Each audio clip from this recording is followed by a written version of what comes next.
vamos a cambiar de tema. Esta es la época del año en la que se pagan las inscripciones, los que van a colegio privado, Sí. ¿no? Del año que viene.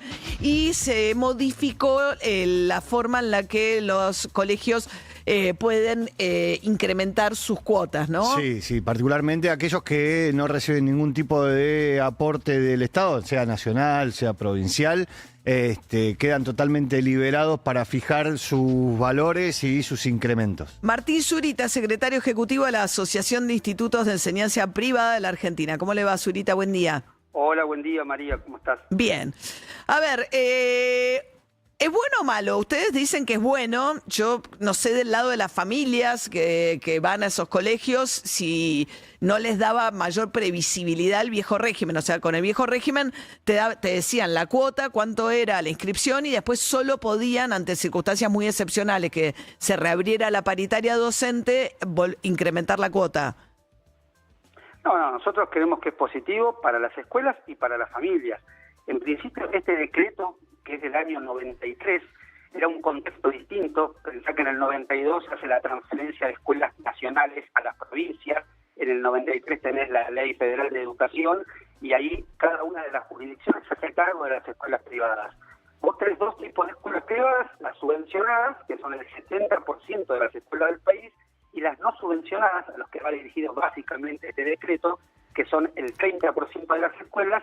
Teníamos un problema muy serio, que en el mes de septiembre teníamos que anunciar el valor de la cuota del mes de marzo.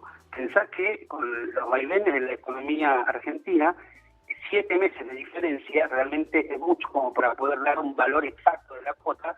Era lo que pasaba, vos tenías que decir, bueno, ¿cuánto voy a calcular una cuota cuando ni siquiera sé la inflación, cuánto va a estar proyectada, pensá 2022, 2023, por decirte algún año, de septiembre a marzo? Y bueno, eso realmente daba muchas veces que las escuelas den un número que no era correcto, tanto para abajo como para arriba, y perjudicaba a las familias, y también perjudicaba la previsibilidad de las escuelas. Hoy eso no lo tenés. Y lo que no tenés también es una serie de presentación de documentación que era muy engorrosa, que era realmente burocrática, que teníamos que presentar a la provincia correspondiente y a la nación. Ahora directamente eso se presenta a la provincia, no a la nación. Entonces consideramos que realmente es algo importante, que te saca la burocracia para dedicarte a lo que realmente importa, que es la escuela, la calidad educativa, Ahora, la organización, y por otro lado la previsión para los padres. A ver, vamos por partes, ¿no? Entonces hay un 70% de escuelas privadas con subvención que tienen un tope, de todas maneras, de incremento, ¿no? Esas, Sí. además, ya le habían modificado el régimen antes, no les cambia nada a esas. No cambia nada. Estamos hablando del 30% de escuelas privadas sin ningún tipo de subsidio, que son de las de mayores cuotas de la Argentina, me parece, ¿no? Sí, eso sí. Es No ese, todas, pero es así. En mayormente. general. Ok. A esas, antiguamente les tenían que decir, en septiembre te tenían que decir cuál era la cuota para el año siguiente y no podían moverse de eso. La salvo inscripción y la cuota de marzo. la inscripción, Claro. la cuota de marzo, y después se podían mover muy excepcionalmente si se reabría la paritaria docente, pero no podían moverse de ahí, ¿no?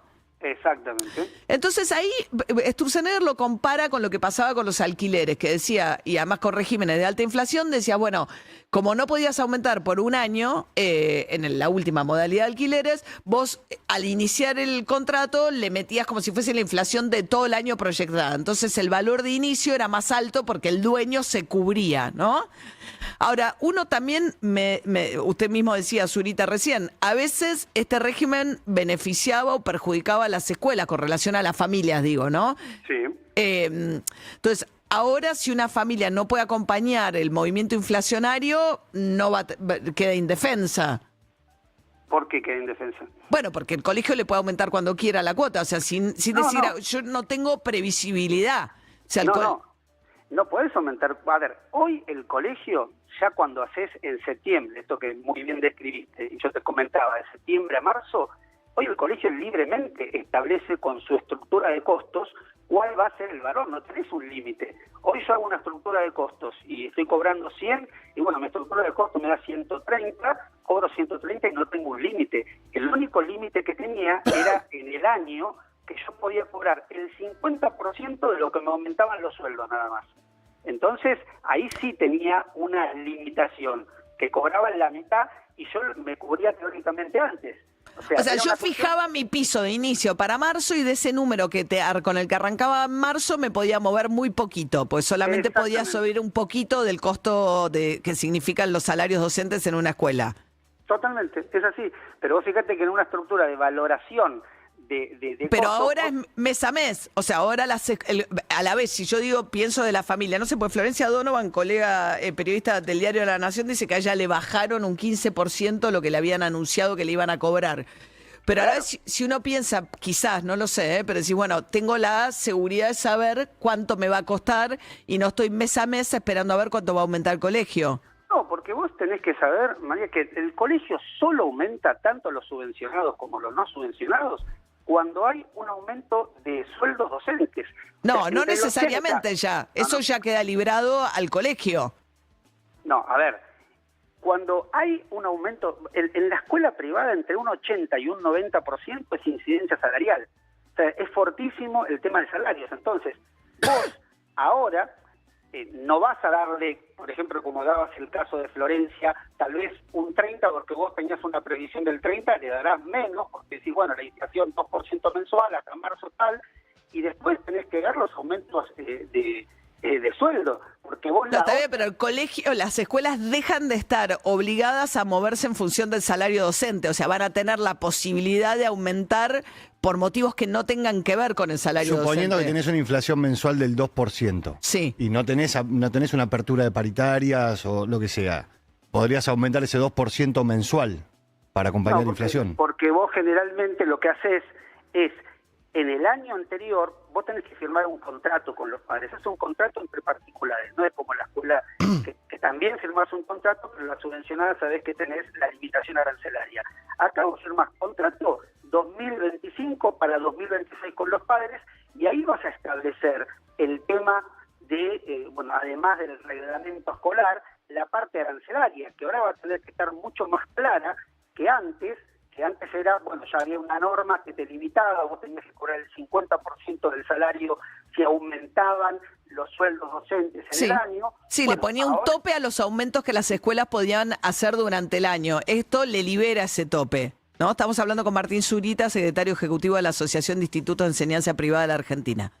Claro, le libera ese tope, pero en realidad le da un marco de realismo, porque vos tenías ese tope, pero antes ya te cubrías y era un salto al vacío ese cubrirse, porque vos tenés que funcionar. A ver, Sí. la escuela privada es como cualquier pyme, ¿sí? Que tiene que pagar los sueldos a fin de mes, que tiene que pagar los servicios, que tiene que mantener una estructura determinada.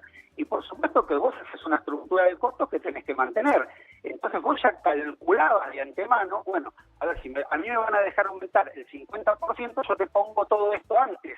Ahora, si yo no tengo... No, eso, entiendo, te voy a entiendo poner los pros y esto contras. antes. Entiendo también que lo otro, bueno, es más imprevisto, porque lo otro le daba previsibilidad también a la familia respecto de con qué cuotas iban a manejar a lo largo del año. Pero bueno, y Zurita, con relación a la baja tasa de la natalidad, ¿cómo está afectando, digamos, me imagino que tienen, o sea, le ha cambiado también la demografía de los colegios, tienen menos chicos ingresando en niveles inferiores que los que están egresando? ¿Cómo lo manejan? ¿O todavía no es un tema de planificación esto?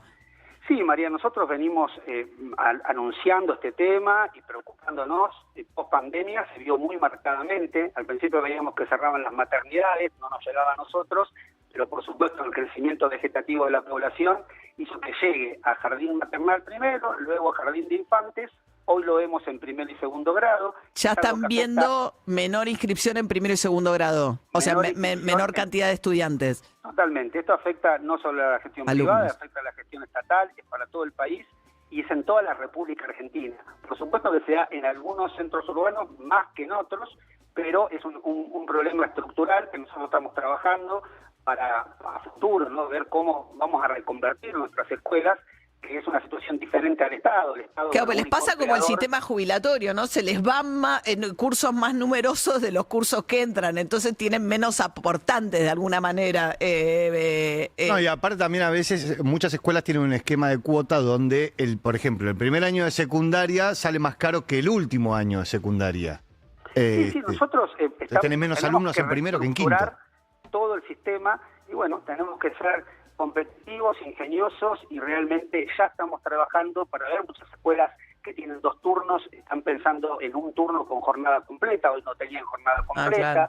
Entonces, bueno, de alguna Claro, manera... tenés esta más situación infraestructura disponible. La parte buena es que tenés más infraestructura disponible. Claro, Sí. bueno, por eso, hay una situación de reconversión que estamos analizando porque es un hecho que llegó para instalarse, así que estamos trabajando. Y lo otro con la también, perdón, ¿no, Zurita? Es que a medida que sube el valor de las propiedades y se permite mayor construcción, algunas de las escuelas, hace poco hablamos con una escuela en Belgrano, que Sí. los padres estaban muy angustiados porque les cerró de golpe, el hecho de que esas propiedades se vuelven, digamos, como por ahí el negocio inmobiliario se vuelve más atractivo que el negocio de una escuela. Sí, bueno, eso en varias escuelas ha ocurrido, no solamente en Capital, en Provincia de Buenos Aires, en Quilmes, hace unos años ocurrió, y sí, es un tema que es un análisis que hace cada entidad propietaria según su situación, ¿no? Y la verdad que ahí nadie puede jugar. Si bien uno tiene una misión diferente en este tipo de empresas, de emprendimiento, bueno, hay que también ver la realidad. Si una escuela no tiene los márgenes para funcionar o no puede funcionar, no puede seguir. Por eso hay que ser muy cuidadosos si estamos en el tema del número y cuotas, sacando muy bien los números porque la familia elige a la escuela todos los días y nosotros tenemos que ser competitivos respecto a eso para poder ofrecer la mejor calidad de enseñanza y que nos sigan eligiendo. Martín Zurita, secretario ejecutivo de la Asociación de Institutos de Enseñanza Privada de la Argentina. Gracias, No, gracias a ustedes. Buen día.